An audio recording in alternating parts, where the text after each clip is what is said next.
ஆற்றம் கரையில் தெய்வீக குரலில் நான் தான் ஒரு பாட்டிசைத்தேன்.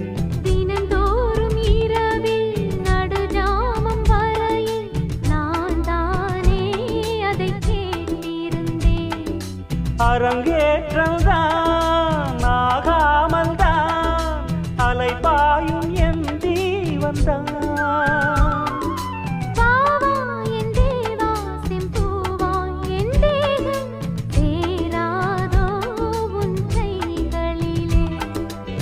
குருவாயூரப்போ குருவாயூரப்பா, நான் கொண்ட காதலுக்கு நீதானே சாட்சி.